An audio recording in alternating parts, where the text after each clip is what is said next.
ফান্তাযিরু ইন্নী মাআকুম মুনতাযিরুন। কোরআনের একটা শব্দ আছে, আল্লাহ দুই দলকেই বলতেছে, যারা আল্লাহ পায়া গেছে ওদেরকেও বলতেছে আল্লাহ একটু অপেক্ষা কর। আবার যারা দুনিয়া পায় নাই, আল্লাহ পায় নাই, ওদেরকেও আল্লাহ বলতেছে অপেক্ষা করে, একটু আসতেছে আযাব ধায়া। আর যারা আল্লাহ পাইছে ওদেরকে বলতেছে একটু অপেক্ষা কর, আসতেছে শান্তি তুফানের গতিতে। এই জন্য নিজেকে আমলে অভ্যস্ত করা চাই। প্রথম কিন্তু অনেক খারাপ লাগবে, কিন্তু অভ্যস্ত আল্লাহ চাহে। আল্লাহ যদি দোয়া দিয়া করায়া দিতে পারি, অভ্যস্ত কইরা দিতে পারি, দোয়া দ্বারা, চাওয়া দ্বারা, কান্না কাটি দ্বারা। দোয়াও কিন্তু একটা ইবাদত, বরং ইবাদত না, ইবাদতের মগজ হইল দোয়া। মুখুল ইবাদত, মুখ বলা হয় মগজকে। দোয়া ইবাদতের মগজ। এই জন্য দোয়ায়ও লম্বা সময় কাটানো চাই। তাআল্লুক মা আল্লাহর জন্য এটো লম্বা সময় দোয়ার ভিতরে কাটানো চাই। এই জন্য আল্লাহ হুকুম দিছে, উদউনি আস্তাজিব লাক, আমার কাছে চাও আমি সাড়া দিব। তো দোয়া করা চাই, লম্বা সময় দোয়া করা চাই। 5 ওয়াক্ত নামাজের জন্য যেরকম 5টা ওয়াক্ত নির্ধারিত, দোয়ার জন্য সময় নির্ধারিত করা চাই। আর এই সময়টা সবচেয়ে মুখ্যম সময় হলো শেষ রাত্রে করতে পারলে সবচেয়ে ভালো। যদি না পারি তো শোয়ার আগে 2 রাকাত পড়া দোয়া করা চাই। এর আগে আমি একবার বলছিলাম আপনাদেরকে যে শোয়ার আগে 2 রাকাত পড়া আগামীকালের যত চাওয়া আছে সব বুকিং দিয়া ঘুমানো চাই। কেননা ঘুমের তো উঠেই তো আমি কর্মে লেগে যাবো, ঠিক না? কি গোসল করবো, নাস্তা করবো, কাপড় চোপড় পরবো, যে যেখানে কর্ম ওইখানে যাবো, ঠিক না? হ্যাঁ, শোয়ার আগে সব আল্লাহকে বইলা শোয়া। 2 রাকাত পড়া খুব, নফলের পরে সেজদায় দোয়া করা যায়। মুসলিম শরীফে আছে সবচেয়ে উত্তম দোয়া, আল্লাহ সবচেয়ে নিকটে যায় সবচেয়ে দোয়া করা উত্তম। আর সেজদায় আল্লাহ মানুষের সবচেয়ে নিকটে হয়। সেজদায় যায় দোয়া করে। প্রথম কষ্ট হবে, পরে কষ্ট হবে না, পরে মজা লাগবে। এই জন্য শোয়ার আগে দোয়ার জন্য নির্দিষ্ট করা চাই। ঘুমানোর আগে 2 রাকাত পড়ে আল্লাহর কাছে কমসে কম 2 রাকাত, কেন দোয়া মগজ। তারপরে আমলগুলা করা চাই। আমলগুলা ছাইপা আসবে ইনশাআল্লাহ। এখন মুখে বলতেছি যতটুকু মনে থাকে। সুবহানাল্লাহ ডেইলি 100 বার পড়া চাই। সকালে 100 বার, বিকালে আলহামদুলিল্লাহ, সকালে 100 বার,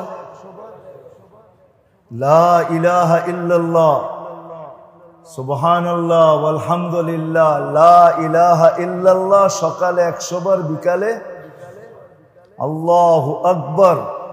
সকালে 100 বার, বিকালে 100 বার। ফজিলত সহ ছাইপা আসবে ইনশাআল্লাহ, দিব আপনাদেরকে। এইগুলো সকালে 400 বার, বিকালে সময় বেশি লাগবে না, একটা সময় বাহির করা পড়া চাই। আর সাথে সাথে 100 বার সকালে দুরূদ শরীফ, আল্লাহুম্মা সাল্লি আলা মুহাম্মাদ, এটাও শর্ট দুরূদ। সাথে এটা মিলে নিতে পারলে আরো ভালো হয়, ওয়া আলা আলিহি ওয়া বারাকা ওয়া সাল্লিম। শর্ট দুরূদ শরীফ 100 বার, সকালে 100 বার, বিকালে 100 বার। কতবার হলো? আগে 400, কতবার গেল? 400 বার। সকালে 400, বিকালে 400। আর এটা মিলল তো হইল কি 500 বার, ঠিক না? দুরূদ শরীফ 100 বার, দুরূদ শরীফ 100 বার। আর সকালে 100 বার ইস্তেগফার, বিকালে 100 বার পুরাটা পড়তে পারলে ভালো। আস্তাগফিরুল্লাহ আল্লাযী রাব্বি মিন কুল্লি যামবিন ওয়া আতুবু ইলাইহি। মিন কুল্লি যামবিন যখন পড়বে তো যতটুকু স্মরণ আছে গুনাহ ওটাকে ওই সময় স্মরণে আনাছে। তাহলে ইস্তেগফারের ভিতরে কার্যকারিতা তাড়াতাড়ি হবে, কেননা গুনাহ যখন মনে উঠবে তো ভিতরটা কাঁপতে থাকবে। আর যদি তা না পারি, আস্তাগফিরুল্লাহ আস্তাগফিরুল্লাহ আস্তাগফিরুল্লাহ এতটুক হইল। ডেলি সকালে 100 বার, বিকালে 100 বার ডেলি। ফজিলত সহ আসবে। যেদিন ফজিলত দেখব ইনশাআল্লাহ দিল খুশ হয়ে যাবে। দিল খুশ হয়ে যাবে, বিলকুল দিল খুশ। আমার বিশ্বাস দিল বড় খুশ হয়ে যাবে। সকালে 100 বার, বিকালে 100 বার সুবহানাল্লাহ পড়বে। 100 নফল কবুল হজের সওয়াব পাবে। বয়স তো 100 পাবো না, ঠিক না? প্রতি বছর 1 কবুল হজ। আর কবুল হজের বদলা কি? আল্লাহ রসুল বলছে জান্নাত। এটার বদলা কি হইতে পারে? জান্নাতি হইতে পারে। সাথে সাথে 1000 নেকি দেওয়া হবে, 1000 গুনাহ মাফ হবে। 20টাও তো বলতে পারবেন না, তাহলে 1000 করবেন কোত্থেকে? 20টা গুনার নামই তো জানেন না। একটা গুনাহ তো একটা গুনাহই হয়, বাকিটিও ইনশাআল্লাহ ছাইপা আপনাদের সামনে আসবে তরতিবের সহকারে। ডেলি সুবহানাল্লাহ 100 বার, সকালে আলহামদুলিল্লাহ 100 বার, লা ইলাহা ইল্লাল্লাহ 100 বার, আল্লাহু আকবার 100 বার। আবার বিকালে এটাই 100 বার করে 400 বার। সাথে দুরূদ শরীফ 100 বার, সকালে বিকালে। আর সকালে ইস্তেগফার 100 বার, বিকালে ইস্তেগফার। এটার জন্য সময় নির্ধারিত করলে পারলে সবচেয়ে ভালো। এই কথা ভাইবা পড়ব যে আল্লাহ আমাকে দেখতেছেন।